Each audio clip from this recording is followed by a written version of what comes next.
If you get lost on the path of recognizing what you really want to do in life, do not be afraid to take the next step in showing those around you what you truly want.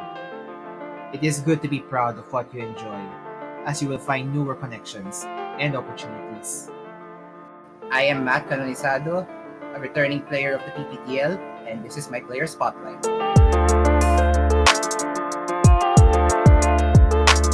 The PPTL was my first season that I've ever joined. Like, I have seen that the PPTL was running ever since, and I haven't gotten myself into the past seasons, and it's only just during the recent season that I urged myself to join. So I decided to join the PPTL because I wanted to find myself like something to do while I'm busy with whatever I have in life. And since during that time when the PPTL was running, I was having a tricky or rather a difficult life situation where I was having a difficulty searching for work because I had to discontinue my med studies.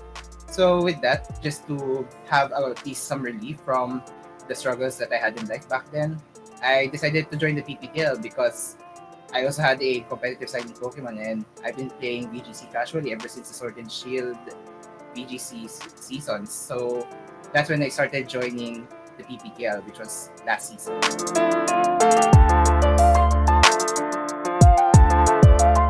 Learning about VGC takes a lot. Like, it takes a lot of time. It's not really going to be an instant process where you understand all the archetypes of every team that's floating around in the meta.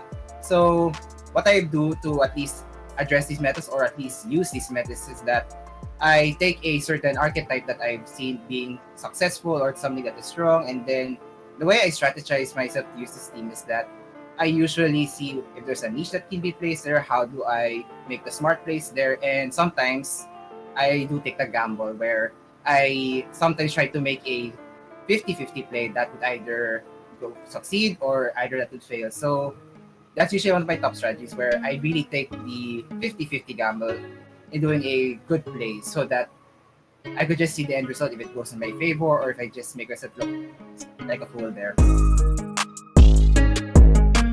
Okay, so the first thing I really want to mention is that being rookie of the previous season was one of my biggest achievements that I've achieved in my career as a VGC player because that really showed that even if I was new to the scene, that I already made my mark in a way.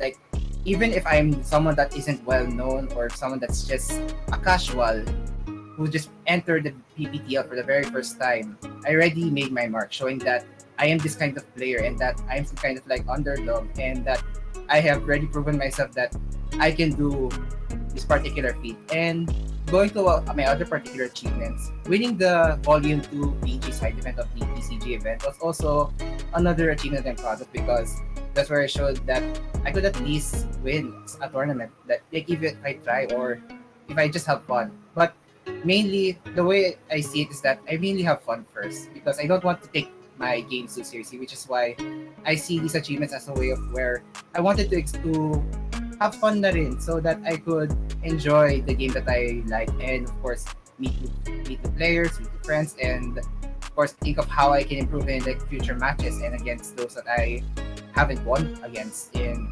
past matches that I've had. To be honest, I'm much better as a member of the team. Although I have lots of leader experiences back when I was in college, in high school, but in this kind of particular scene, I'd rather be a team player because I want to make sure that in the draft league, in the part of the team that I am always able to give my insights to help my teammates in building their best teams and understanding like what matchups they're having struggles in. So I at this point I just rather would be like a team player. Like I want to be a effective teammate who would also show others like what knowledge I can give, and of course be an inspiration to them by showing what I can do as well with whatever teams I handle and the way that I handle my bad matchups or even the trickiest of matches.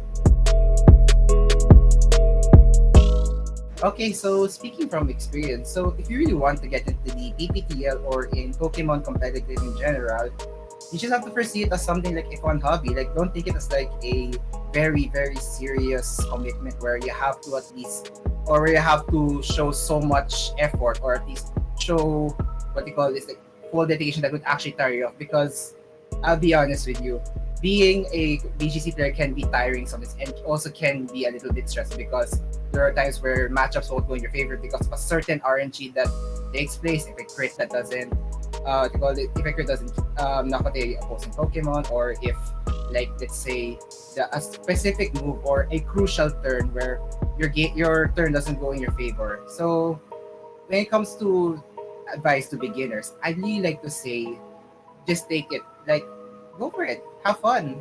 Like, don't think of it too seriously of where you have to be super competitive. Try to have fun first because when you start VGC, you're going to experience a lot.